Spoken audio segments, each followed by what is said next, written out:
Hey, yo, what's up, everybody, and welcome to the newest edition of the Bronx Muchachos podcast.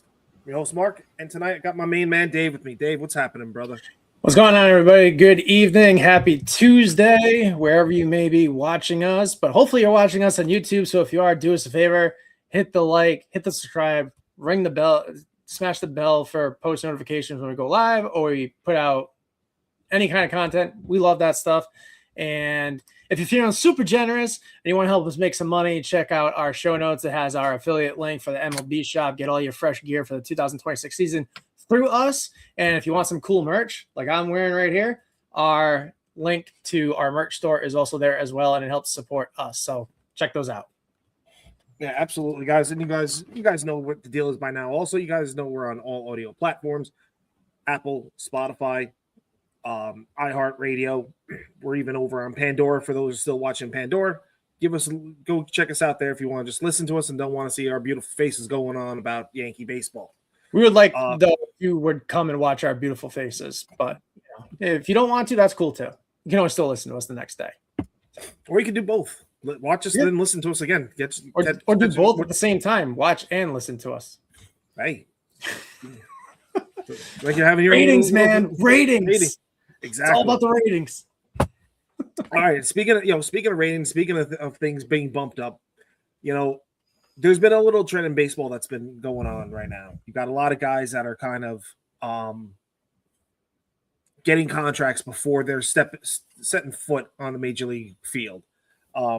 Past couple weeks, you've been seeing a lot of things. Most notably, Connor Griffin, number one prospect in all of baseball. He got a 9-year, $145 million. We'll call it an extension, but for a 19-year-old that eats up a bunch of his free agency years, eats up all of his arbitration and pre-arbitration years as well, and he still gets the opportunity, and at the tender age of 28 years old, to expand to take a look at the free agency market. So, with that said, the Yankees do have a couple of guys right now that could be contenders and could be notable for this type of deal. Which would be one of two people. Which would be Ben Rice, and it could be Cam Schlitter. So, personally, I think if you're a betting man, you kind of want to bet on the position player, just because Ben Rice's exit velocity is out of control. He's just he really is a hitting machine. He could play a decent first base, and that's what you need over there. But the ball just pops off the bat. It screams when he goes, and he can motor it around the bases when he needs to as well. Cam Schlitter, obviously, pitching this year is the big selling point for the Yankees. He's got a big fastball. He's got a big slider. He's got a big sinker, cutter. Like everything he pitches, it's big, it's deep, and he gets everything going. So, where do you stand on this, Dave? Do you think, number one, do you think we should extend anybody this early on? And then number two, which of the two? Those are the two guys are kind of focused on. Which of those two should we extend, or if not, you have somebody else in mind? So let me just address the overall trend that's going on lately. I don't have an issue with it. I think the players are doing this because they're seeing the ridiculousness that's happened the last couple of years in free agency, where everybody waits for that one marquee player to sign before anybody else signs. Like, with the whole Juan Soto thing, it was holding up free agency. And it's like, you got guys that are like tier 3 ball players. Oh, I'm waiting for Juan Soto to sign. I was like, I'm sorry. Are you at the same level as Juan Soto? Like, how does that affect you from signing anywhere? There's definitely, that one player that will set the market for everybody else and what they're going to get. And that just prolongs free agency into damn near spring training, which I'm not really a fan of. So I understand why these players are doing this. Cause I'll tell you right now, if I was 19 years old in Connor Griffin's shoes and someone came and offered me $140 million at 19 years old, I would not think twice about saying yes to that. I think it's a very smart move for him. Like you said, it takes him to age 28 and he still has plenty of length in his career left to sign another big contract. You saw Mike Trout do it with the Angels. His initial extension was like 10 years at $180 million, and then got that massive 14 year, whatever 13 it was. 430 something. 436.2, I think it was. And then, you see the Boston Red Sox do it last year with a bunch of their guys, Roman Anthony and Christian Campbell, respectively. Roman Anthony got 180 over 6 or 7 years. Christian Campbell got 72 million over 6 years. So it's definitely smart on their part. Now, from an organizational standpoint, you're kind of pigeonholing yourself, especially with the Pirates. Now you have to build a team around Connor Griffin. So if you're going to do this, you got to be smart about it and build a team around them, because other than that, you're just wasting money to waste money at that point. So that takes care of the overall trend. As far as, well, I'll say this: I think when it comes down to, I will say this: going to your Connor Griffin point, I think there's a twofold part to it. It's not only that you have to build the team around Connor Griffin, you also have to understand, like, Paul Skeens. Not just winning, but you have to make this is your investment to show Paul Skeens that he's got to stay, because there's all the reports like he's going out the door. So you got to think of this, like, this is what year 3 for Paul Skeens. So he's going to begin his arbitration years now. So I mean, he's basically got 3 years. After this year, it's 3 more years left under that they quote unquote have under control. And the numbers for Paul Skeens are going to go up and up. And up and I mean, up and up. right now, Paul Skeens is projected at $50 million a year. They're estimating he's going to be the first $500 million pitcher. I mean, I don't think the Pirates have that kind of coin. Honestly, I mean, I'm shocked they even gave Connor Griffin the contract they gave him, because before him, the biggest contract they ever gave was to Brian Hayes for 5 years at $72 million a couple of years ago. I thought, I didn't think it was Brian. I thought Brian Reynolds got the bag. No, it was he got a slight extension, but Brian Hayes got the largest contract in Pirates history before Connor Griffin. You can correct me if I'm wrong, but I'm pretty sure that's what the headline was a couple of years ago when Brian signed that deal. Because they were even talking about it on the MLB Network. As far as our situation is concerned, I would lock up both these dudes. I don't want Cam Schlittler going anywhere, to be quite honest, because he's just going to get better and better. And, this might be a little bit bold to say, but I think down the road someday he could be better than Garrett Cole. And to have him compiled with a Ben Hess, a Carlos Lagrange, and Elmer Rodriguez going forward would just be absolutely filthy. Whether or not all these guys stay, we don't know. We don't have a crystal ball. Wish we did. Make things a lot easier to do this. Ben Rice, I would definitely lock up. Maybe not to the extent of a Connor Griffin contract with over $100 million, but I could see them doing something like they did with Luis Severino, where they gave him a 4-year, $40 million contract, basically buying out his arbitration years with an option year, and then go from there. He is on the wrong side of 25, I believe. I think he's like 26, 27 right now. But yeah, he just turned 25. I think he's definitely close to 25, but I think he's just a pinch over 25, okay. Maybe 26, but definitely not 27. So I added a couple of years by accident, but whatever. But yeah, I would definitely lock him up. He's definitely gotten better at first base and is only going to get better. And first base is a really a position that you really need to lock down, or you're going to have a lot of issues. You definitely need a lockdown first baseman. I think he can be that. I think eventually he could be a Gold Glove first baseman, and his bat is just too valuable to give up, especially being a power left-handed batter in Yankee Stadium. So, and he's also your third catcher. Kind of a nice tool to have in your toolbox going forward. Yeah. I mean, you could always get a third catcher any which way, shape, or form. I mean, take a look. We've had what? But trying to find one that could also play first base. I mean, for a while too. But to find one that can do both really well, I mean, that's really hard to find. That can hit. Yeah, I mean, there's a lot of things that can hit. Yeah, I mean, there's a lot of options that you can kind of start finagling as the years go on. I'm all for extending Ben Rice, to be honest with you. I think it's like I said, playing in Yankee Stadium, you said it before, and we said, as I said too, it's the power numbers are there for him.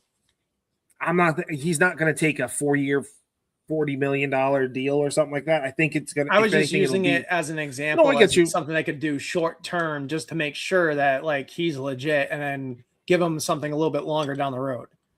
Yeah, but or you could, or especially with the way Hal likes to pinch pennies and cut costs and payroll and stay under a certain amount of money. I could see them doing like a 4-year 80 to 90 million, maybe. I don't know. I could see a 5-year deal being done. 5 years, about $100 million, give or take around that kind of number, like 20 mil a year. I mean, I could see a 20 because I don't see it going 25 million a year. I think that's just an overspend right now because the idea is that you sign them young, you sign them early so that you don't have to spend top dollar. You know what I'm saying? So we're thinking of it as a top dollar action, whereas you're thinking like the 20, like less than 25 million a year, but 20 maybe more, low 20s, between 20 and 23. Yeah, that's where I think that's where it's gonna be if they were doing extension for him. I mean, Cam Schlittler, I mean, that would be the more like the Luis Severino type of thing, where it's a 10 million, where you could go 4 years at 10 per year or 50, or 11 per year type of thing. I could see him getting 12 to 15 just because of his skill set. Yeah, but I mean, still, you just want to see him do it for like the full year. I think for him it would be after this year that they. Yeah, no, I agree. Done. And then going backwards a little bit, the actual for the Pirates, it was Brian Reynolds in 2023. He got I actually just had it right here. He had a 8-year, $106.75 million extension. So that was the largest one that the Pirates ever gave, because that's the first time the Pirates ever gave a $100 million contract ever in their career. I remember MLB Network saying something about Hayes when he signed his extension. You're talking about Pirates. Well, Brian Hayes signed he's at the time Hayes signed it. That was the largest extension that they had at the time. Then Brian Reynolds worked, and then Brian Reynolds signed that. Okay, all right. I thought Reynolds was before. He was the center field. I think he was playing center field at the time, and he was the. Yeah, no, I had it reversed. No, Hayes was third. Hayes was third base. Reynolds was in the outfield. Yeah. So, but either which way we talk, looking at it, I think it's something to look at for the Yankees. Like you said, with the expectations of another lockout looming, with the fight of a salary cap league coming in, and the players not going for that one bit, so something's going to have to happen. You're going to have to see, teams become a little bit more creative. And, the Yankees do have a kind of antiquated system where it's go to free agency and we're going to pay you top dollar when you go to free agency, as opposed to, hey, let's lock you up early at a lesser price point. Yeah, if it doesn't work, it happens. The Yankees make enough money, just like the Dodgers and the Red Sox, the Cubs, and a few other Phillies to extent too. Like you can eat a bad contract. And to sit down there, if things fall apart for Cam Schlittler, blows out his elbow and doesn't come back, knocking on wood, that doesn't happen. Do not put that in the universe. You know what I'm saying? Like something goes wrong with Ben Rice, and he has a dramatic injury that he has a problem coming back from. This is not money that is going to just deteriorate or destroy the Yankees. No, that's the point of getting these extensions done now. It also shows faith in them, like, hey, we're going to have said person here for this amount of time. Like we want you here. Don't have to worry about performing or not performing, but you don't have to worry about where your next paycheck's coming or how much money you're going to do. Like you're locked in. We have all this faith in you. We're gonna keep you around. Yeah. So those are as of right now, those would be the two main guys to have an extension. Obviously, as the next few years come around, you could have these conversations again with some other people. Rodriguez, LeGrand, in the show. Could be JBL, Spencer Jones, Dominguez, any of these guys. In GLJ. GLJ. You got your Bluetooth speaker on your brain or something talking about JBLs? Yeah, right. I wish I don't even have one of those. But as we're going right now, I mean, we had last Yankees beat the Marlins and had a series against the Marlins. They beat the Marlins 2-1. They kind of lost it in the unfortunate the finale. But overall, we're three games into, we're 3 series in. Yankees are at the time we're recording this, they are 7-2, I believe. It's not like there's 2-7 like the Red Sox, and you got the Red Sox faithful chanting on Easter Sunday that the owners need to sell the team already. So the kids are starving in Boston. Yes, kids eat for free at the 99 if the Red Sox win. Kids in Boston are starving right now, bro. Yeah, it's a crime up there. It's a crime that's happening. Crime of humanity. It's kind of crazy because like when we did our they need when we did our CPS going over there as Child Protective Service, make sure that the kids. When we did our preseason predictions, we thought that like the world was ending because our team on paper did not look sexy at all, and we were thinking the worst. Like the Blue Jays were going to run away with it. The Red Sox made drastic improvements that we thought were better than us, and then here we are. The Blue Jays lost the series to the White Sox. You got the Red Sox who are 2-7, and people going on social media talking about how Roman Anthony has an arm made of spaghetti. Who would have thought? Is it an Italian thing now? Like you got Volpe who's got a spaghetti arm, you got Roman Anthony with a spaghetti arm. So it's definitely. I will say this though, this team's starting to grow on me. Before the season started, I was like, I don't know how this is gonna go, just because we are, quote, running it back, minus Ian Hamilton and Mark Leiter Jr. But overall, I mean, so far so good. I'm really starting to fall in love with this bullpen. Honestly, Brent Hedrick is solid. Jake Bird was doing good until he let some birds fly against the Marlins. Fernando Cruz still scares the living daylights out of me. Camilo Doval, kind of don't know what you're going to get day to day. And Bednar, he makes me a little nervous too. But overall, like I kind of like where we are. Would like to see Caballero get off the schneid and start doing Caballero things, because Anthony Volpe is looming in the wins and should be back by the end of the month, beginning of next month. Yeah. And we all know how much Mark loves this topic. So, but yeah, so far so good. I mean, play the Giants, the Mariners, the Marlins. Now we got the A's. So, yeah, so far so good. Except for the last game against the Marlins, which not going in every game, but is what it is. It is what it is. At least we didn't get swept like we did last year in Miami. Well, that's a different ball. That's a whole different animal in and of itself. But I will say this, right? If you look at the bottom of the lineup, there's 7, 8, 9 batters. They're all batting under 200. Grisham is flirting at 200. Judge before the start of today's game, he was hitting 250. He was at 250. Bellinger, I forget where he was at right now, but I think he's in like the 230s. Stanton and Rice are the only ones that were hitting really well. Like even Jazz is at like in the 100s. Well, so the first 3 games of the season, the 7, 8, 9 hitters were the only ones producing runs. But what I'm saying right now is that it seems like they're getting their hits come in clumps. So like they'll string a bunch of hits together, but then it'll be like a feast or famine type thing. Then there'll be a famine for a while. Like they all don't get on base for quite some time. So I think they still have improvements. They can still improve as a totality.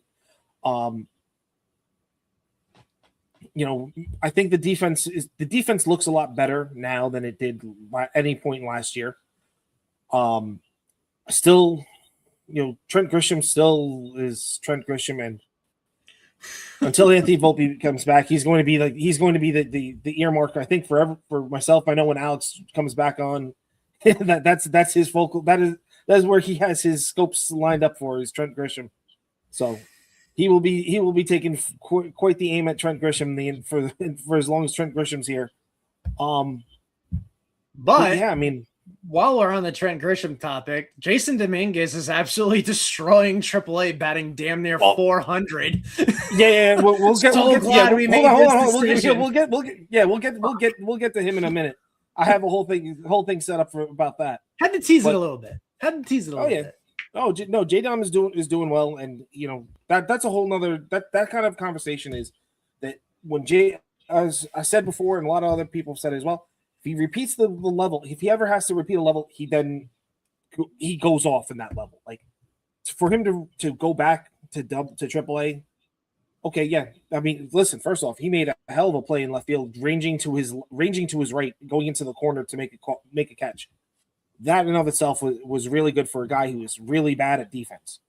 And if you ever watch one of the other podcasts, Foul Territory, give them their props because they had Kevin Pillar on, and Kevin Pillar was explaining the ins and outs of the outfield, and he was, especially when it was coming to O'Neal Cruz, said, first taking a shortstop, moving him to the outfield, that's a tough move to begin with. But taking an outfielder and then taking a center fielder and moving him to the corners, it's the toughest thing to do.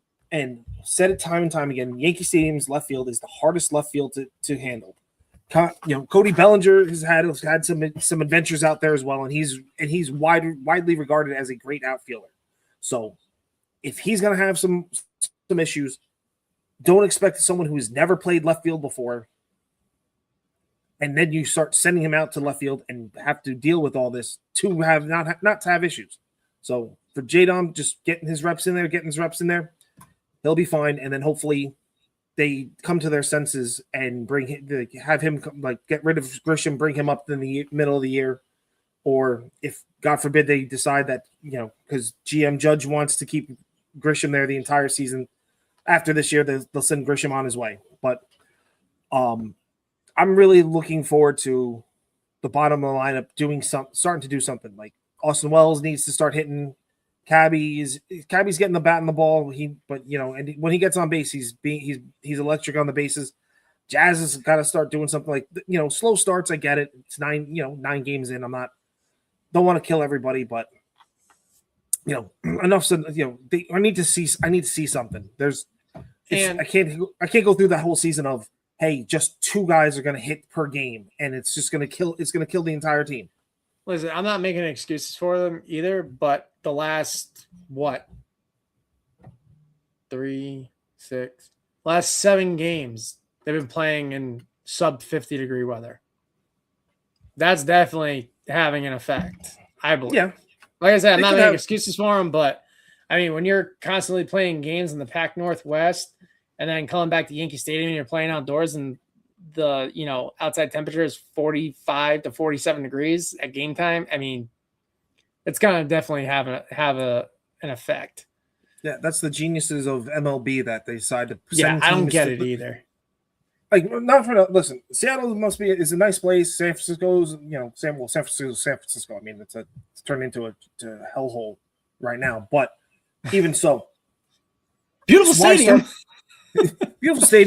great bay city, hellhole right now. I've flown through there. I have not actually legitimately set foot in San Francisco. So, I mean, I've been to Seattle 4 times, and that's, outside the stadium. That's an interesting sight, to say the least. So, but again, beautiful stadium, surrounding areas, not so much. Yeah, not so much. But what I'm saying is, when you have teams that are Southern California, Arizona, Texas, Florida, Georgia, you know what I mean? Like, you have you can get teams to go down to the southern states to play, or go to domed stadiums and play there. Yeah. Why not take advantage of that? Don't be having the first game of the season in freaking Detroit. Yeah. Where it can still snow. Yeah, exactly. Like it just doesn't make sense. It doesn't make sense at all. Like, schedule some of these northern teams to go south, or even go to Canada because the Rogers Center is in a dome, so you can go to the dome up there. Like, they got to be smart they got to be smarter. That's what I'm gonna say about that. They got to be smarter. But we're teasing it before. One of the things on the show, especially for everyone kind of tuning in on the channel that has been following us a bit, but doesn't really know much about us still at this point, we dive into minor league baseball as well here, and figure with with a few games under under everyone's belt, especially in the AAA section, low A, the AA through low A kind of just recently started as well. Gotta just kind of give a quick tidbits on a few of the guys, just to keep we want to keep our eyes on throughout the entire season. First and foremost, because probably the first one that will get called up to the big leagues with any type of injury that happens is Jason Dominguez, who's batting 379 with an OBP of 455. He's slugging 655. His OPS is 1.11. That's in 7 games. He's got 29 at bats. He's scored 6 runs with 11 hits. He's got 2 doubles, 2 home runs, 7 ribbies. He has 4 walks. He's got 6 strikeouts and he's stolen 2 bases. So he's hitting from both sides of the plate. It's the 2 most important things you have to understand with Jason right now is that his defense is getting better as the more and more he's playing in left field. And then number 2, he's hitting right-handed as well. He's hitting home runs right-handed. He's hitting line drives right-handed. He's becoming the player that everyone expected, the one that would be out of the Volpe, Wells, Dominguez triumvirate of prospects. He was always the highest ceiling of them all, and is now kind of getting to that point where he can be back to the highest ceiling kind of guy. Taking the next guy that's really his outfield mate right to his left, Spencer Jones. He's having a Spencer Jones year. He's batting 212, OPP of 297, slugging of 485. His OPS is 782. That's in 8 games with 33 at bats. He's got 7 runs, 7 hits, 3 doubles, 2 home runs. He's got 9 ribbies. He's got 3 walks and a astounding 19 strikeouts already with no stolen bases. So as I said, it's a Spencer Jones year. Struggling a bit. Not just struggling, it's the strike zone. Like if he's not going to figure out the strike zone, then he's being exposed. He's being exposed, and quite frankly, then the number. Like, here's my thing. You've made a point to say Spencer Jones is going to be your center fielder at some point this future, right? In the future, or can be trade shipped in the future as a center fielder. You have moved off your best prospect to a corner outfield position. Spencer Jones still cannot hit the ball, or he cannot get the strike zone. He is 25 years old at this point.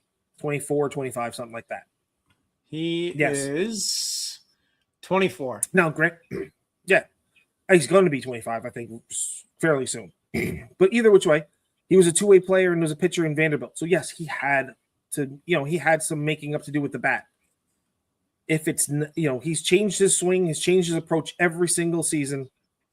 If it's not clicking in, then screw it, put him on the mound. Well, the reason why he came off the mound is because he had Tommy John, so he blew out his arm.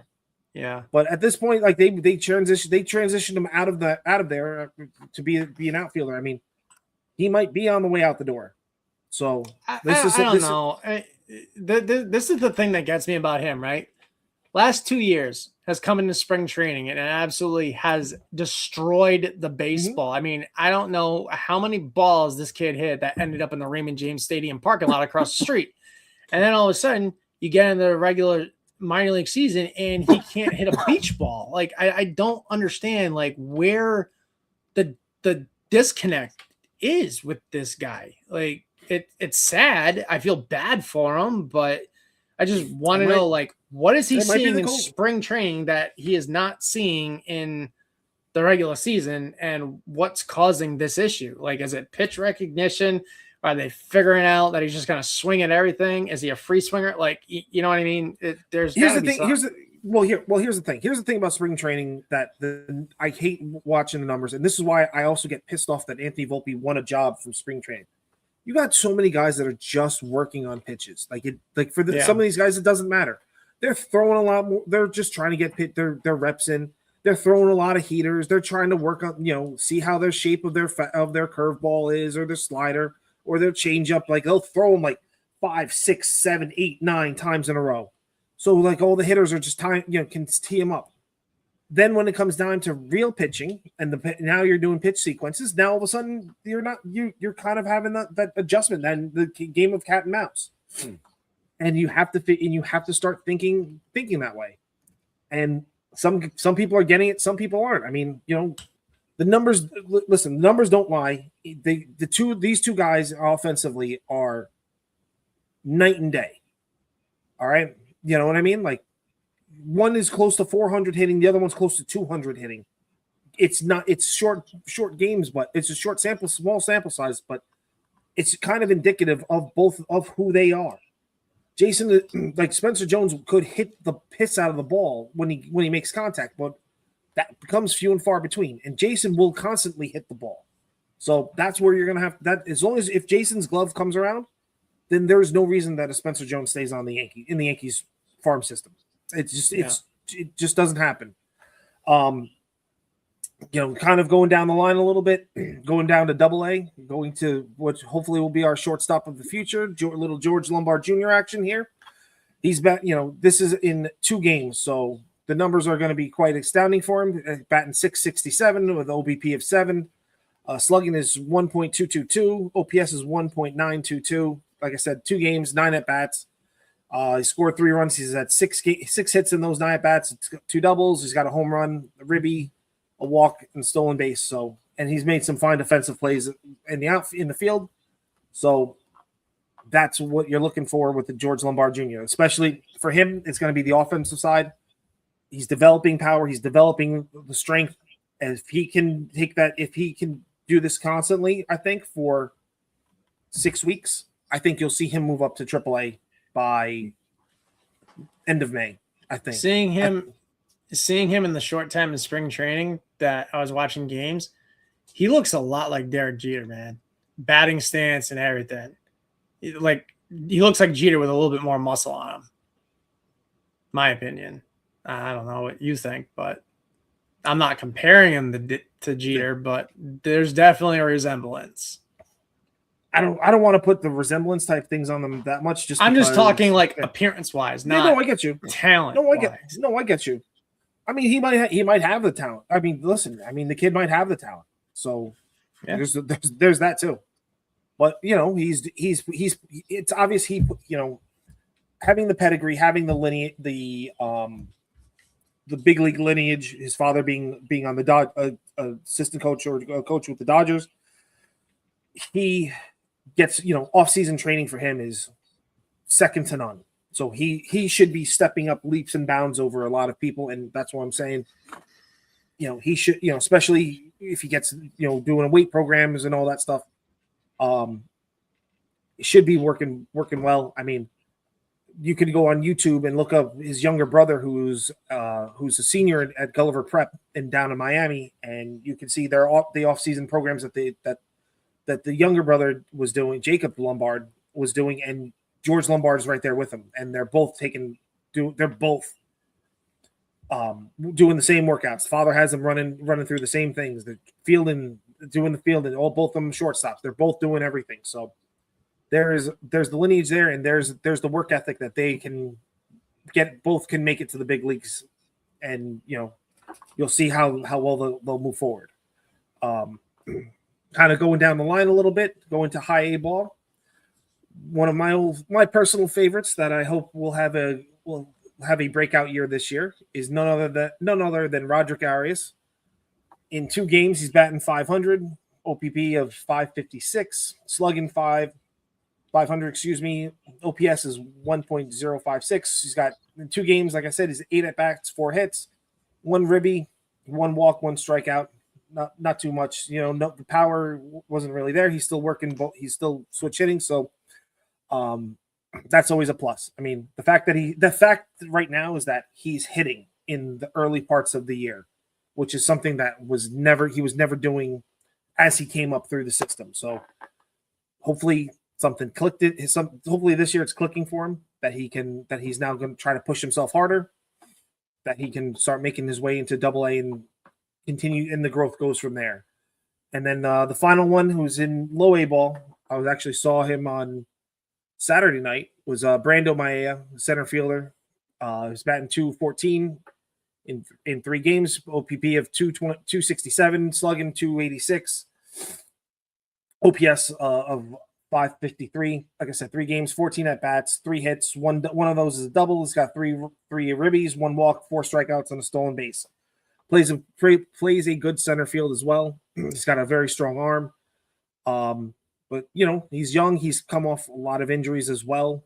So this is hopefully this will be the first time he's going a full season. So there's a lot of expectations for him, but I can see the wear and tear kind of wearing him down in the dog days of the Florida summer.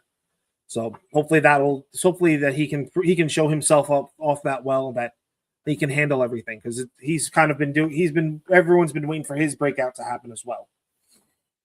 So those guys, Dave, you got anything to say about any of those guys? Did we already talk about LeGrand and Elmer Rodriguez? That's my next thing I got up here. I want to hit it. I did some hitters first, and now I'm going to switch. I'm swinging over to the pitching side. I got really nothing to add to it. I mean, Elmer Rodriguez, he's 0-1 right now with a 1.8. Sorry, there's apparently a 5-second lag between the two of us, so give me a sec. I mean, don't really have anything much to add. Dominguez is killing it. We knew he would. We definitely agree that he shouldn't be there, but this is what happens when you spend $22 million on the wrong person and they accept it. So there's that. Spencer Jones, would really like to see him turn it around. George Lombard Jr. seems to be on the right track. One person that I got my eyes on because he's coming back from snapping his ankle in half is Oswaldo Cabrera. In 8 games, 32 at bats, 6 hits, 1 triple, a home run, 3 RBIs, 3 walks to 9 strikeouts, 1 stolen base, slashing 188, 257, 334, and an OPS of 601. So might take him a little bit to get back to where he kind of used to be. So, but like I said, he's been out for over a year because he slid in home and snapped his ankle in half and had to have it surgically reattached. So all the best to him and his trek back to the bench. Yeah, I mean, I'm looking at some of these guys here more as the possibility of starters, and obviously there's you have a Dax Kilby who started off the year on the injured list, which is why his name wasn't mentioned right now. So, you have a few other guys as well, and we'll kind of be rotating them in and out throughout the season. These aren't the 5 that we're going to be watching the entire time, but obviously some of the names up there will be a constant on the hitting side. Pitching side, Elmer Rodriguez, he's 0-1 with a 1.8 ERA. He's got 1 game's pitched 5 innings, he's given up 4 hits, 2 walks, 2 strikeouts. Average against is 0.25. His whip is 1.2. So those are not bad numbers for him. Those are good numbers. That's something that can play. Obviously, him coming back from the WBC, that's kind of like a big thing right now, that the guy's coming back from WBC. I guess there was a ramp down to now ramping back up. There's something like, I mean, heck, you can even watch Judge right now. He's a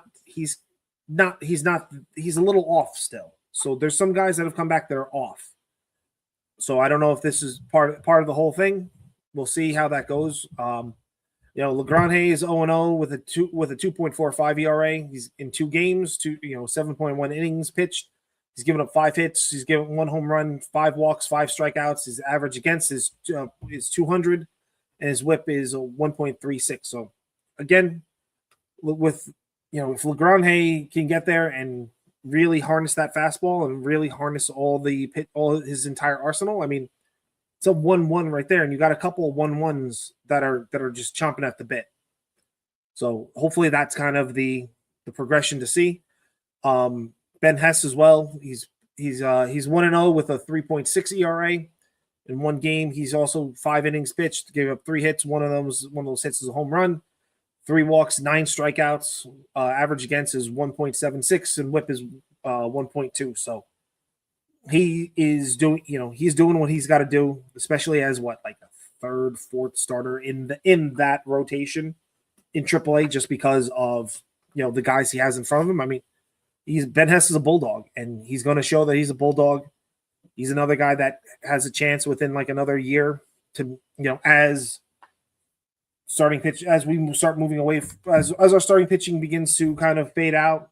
Guys like Rodon and Cole and whatnot, they kind of go off to the side, and their contracts are ending. You can bring in LeGrand, Rodriguez, Ben Hess, and and so on and so forth. So, just to know, just someone to keep, guys to keep your eyes on. Another guy is Pico Cohen. He was a draft pick from last year, 1-0. He's over in high A ball. He's got a 1.59 ERA in one game. He's had 5.2 innings pitched, 3 hits. One of them was a home run, 2 walks, 8 strikeouts. Average against is a .143. Whip is .88. So Pico Cohen is someone that is someone to really keep your eyes on. He's got stuff, and he can move through the system. And then the final guy that I have on this list here is, if I'm not mistaken, I believe he's the return that we got from the Nationals for Jorbit Vivas is Sean Paul Linion. He has been in one game started. He's just went 1 point. He also, I think, is in high A ball. He went 2.2 innings, 1 hit, walked 4 strikeouts. Average against is .111 and 0.75 whip. So pitching, it's early on, but some of these numbers are good to look at, and hopefully as they build some of these kids, as they're building their innings up, they will then start stretching out, and you'll see some of the ERAs go down. You'll see how they are pitching really start shining, especially the top 3 names, Rodriguez, Legrand-Hay, and Ben Hess. Like those guys, I expect to be just mowing everybody down at some point. When everything's clicking, probably you'll just see them just go, and then each one, those 3 can just push each other to the next level. Yeah, I mean, everything's trending the way we thought. Nothing really surprising. Nice to see Legrand-Hay and Rodriguez picking up right where they left off in spring training. So, good things. Future looks bright. Future looks bright. One question mark, but the rest of them, spot on. There's a lot, and like I said, the Yankees got a lot of good. The pitching is going to be is a great asset that they have. I mean, they hired, a few years ago, they hired a bunch of guys from Driveline. There's a Driveline in Tampa as well. So if they ever needed to go to a Driveline facility, there's a Driveline facility there. Obviously, Yankees brought in a lot of the Driveline facility things throughout the complex, throughout the entire system. So the pitching is top. They produce pitching, they produce catchers as well. So but pitching right now is the top of everything else. And if the Yankees are willing to give a pitcher, a lot of teams are going to be wondering why at this point. Or if they're asking for pitchers, they're going to wonder why. But they have something going on with that gas in the gas station that's producing enough for everybody. Mm-hmm. Well, I think that's going to do it. So appreciate everybody. Do it for us tonight. Appreciate everybody tuning in and listening. The boys not doing so hot tonight, losing 3-1, bottom of the 7th. Judge just grounded out to end the inning, so hopefully we can come back and win it. You can catch us here next Thursday, same time, same place, same beautiful smiling faces. And we will see you next week. Have a great week, everybody.